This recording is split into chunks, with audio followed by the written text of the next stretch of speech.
வணக்கம் நண்பர்களே. இன்று நாம் ஸ்டாட்டிஸ்டிக்ஸின் ஒரு அடிப்படை டாபிக்கான கலெக்ஷன் ஆஃப் டேட்டா பற்றி பார்க்கப் போகிறோம். எந்த ஒரு ஸ்டாட்டிஸ்டிக்கல் ஸ்டடியின் முதல் மற்றும் மிக முக்கியமான படி டேட்டாய் சேகரிப்பதுதான். சரியான டேட்டா இல்லாமல் எந்த அனாலிசிஸும் பயனற்றது. முதலில் டேட்டாய் 2 பெரிய வகைகளாக பிரிக்கலாம்: பிரைமரி டேட்டா மற்றும் செகண்டரி டேட்டா. பிரைமரி டேட்டா என்பது நீங்களே நேரடியாக சோர்ஸில் இருந்து சேகரிக்கும் புதிய தகவல். இது ஃப்ரெஷ்ஷாகவும் உங்கள் ரீசர்ச்க்கு ஸ்பெசிஃபிக்காகவும் இருக்கும். எடுத்துக்காட்டாக, ஒரு ஸ்கூல்ல நீங்களே நடத்தும் சர்வே. செகண்டரி டேட்டா என்பது ஏற்கனவே யாராவது சேகரித்து பப்ளிஷ் செய்த டேட்டா.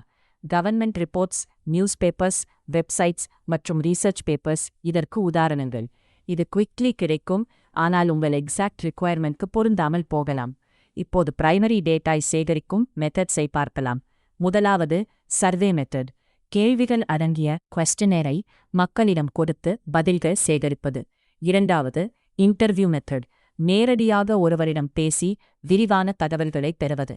மூன்றாவது அப்சர்வேஷன் மெத்தட். சூழ்நிலைகளையும் நடத்தைகளையும் நேரடியாக பார்த்து ரெக்கார்ட் செய்வது. நான்காவது எக்ஸ்பெரிமெண்ட் மெத்தட். கண்ட்ரோல்டு கண்டிஷன்ஸ்ல ஒரு டெஸ்ட் நடத்தி டேட்டா சேகரிப்பது, குறிப்பாக சயின்ஸ்ல பயன்படுகிறது.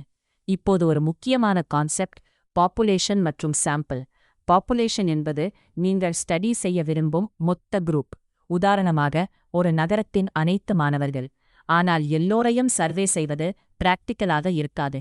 அதனால் நாம் ஒரு சாம்பிள், அதாவது அந்த பாப்புலேஷன்ல இருந்து ஒரு சிறிய ரெப்ரசன்டேட்டிவ் குரூப்பை தேர்ந்தெடுத்து ஸ்டடி செய்கிறோம்.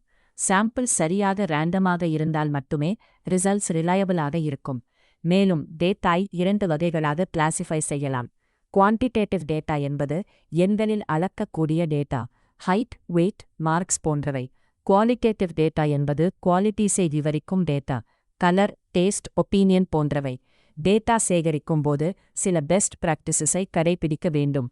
கொஸ்டின்ஸ் கிளியராக இருக்க வேண்டும், பயஸ் இல்லாமல் இருக்க வேண்டும், சாம்பிள் சைஸ் போதுமானதாக இருக்க வேண்டும் மற்றும் டேட்டாய் கேர்ஃபுல்லி ரெக்கார்ட் செய்ய வேண்டும். ஒரு குட் டேட்டா கலெக்ஷன் தான் ஒரு குட் ரீசர்ச்க்கு அடித்தளம். இதை நினைவில் வையுங்கள்.